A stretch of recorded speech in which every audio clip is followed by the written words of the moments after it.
everybody, what's going on? I hope you like my Marlins hat. If you're a Marlins fan, just wanted to give you a quick encouragement today that God is faithful and He does what He says. And if God is laying out for you an opportunity, have the confidence to take it. If the Lord is telling you to expand your horizons, go ahead and do that. God is a master at what He does. He's a master craftsman. That doesn't just mean regarding some material opportunities, but it could also mean an opportunity for growth. What is God telling you to focus on this season?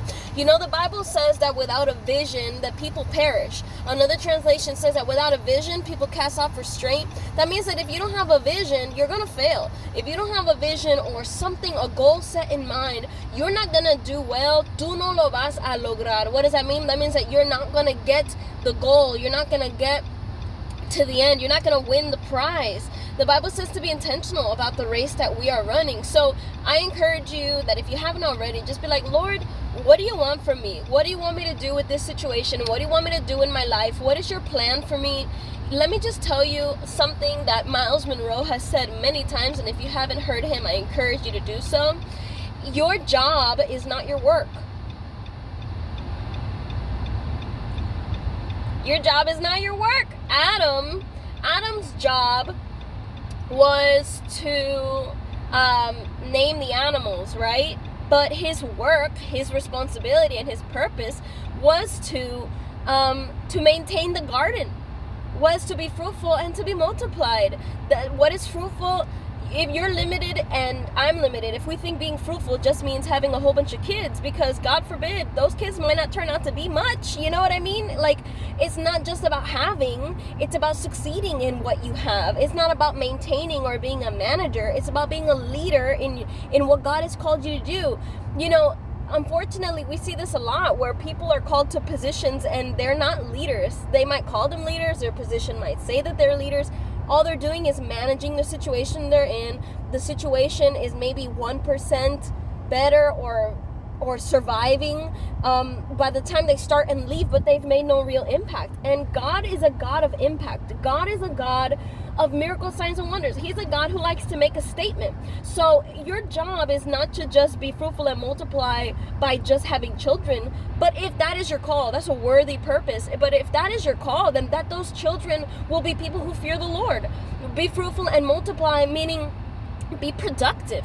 What is God calling you to be productive in? Is He calling you to be productive with your finances? Is He calling you to be productive with your relationships? Maybe you're investing the wrong time with the wrong people and wondering why you're not growing. Well, unfortunately, misery loves company, and I pray for you that you are choosing your relationships carefully. But, you know, what we are around, the things that we allow our mind to consume, our ears to hear, are things that are going to rub off on us whether we like it or not. Our mind, unfortunately, is very, it is very easy to convince. And sometimes you don't realize you're being convinced, but you are. This world will convince you at every turn, but God can convince you at every turn if you allow yourself to submit to what He's telling you. So, encourage for you. Do what God is telling you to do. Be what God is telling you to be, and be productive. Be fruitful. Be multiply.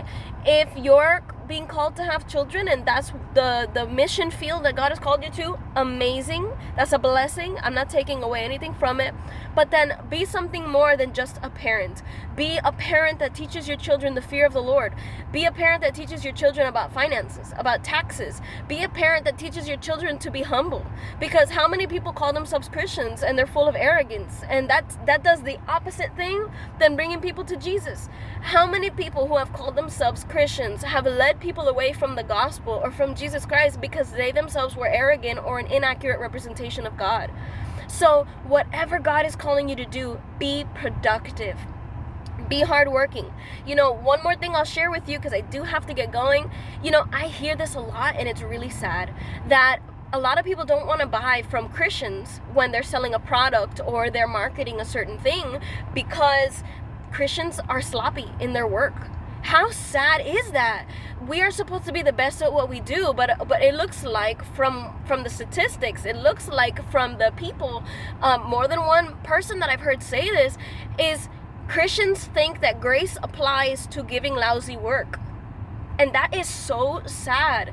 Y'all, we're supposed to be the best of the best because we are children of God. So don't just don't just multiply. Funny enough, there are plants. This is kind of, if you like biology, maybe you'll like this. There are plants that they do not sexually reproduce, right? So their genes are not diversified, blah, blah, blah. They do something called asexual reproduction, and which means that they clone themselves in order to reproduce. And that's all fine and dandy if you want numbers, but the minute a natural disaster happens, they're taken out. So it's not about the numbers, it's about the quality. And when you're doing it for God, God will give you both. But make sure that you're putting in a worthy effort. And God bless you. I do have to go. I really hope this helped you today. If it did, be sure to leave a comment. And I encourage you, don't just do, but do your best. Okay? Alright, you got this, man. God put it in you.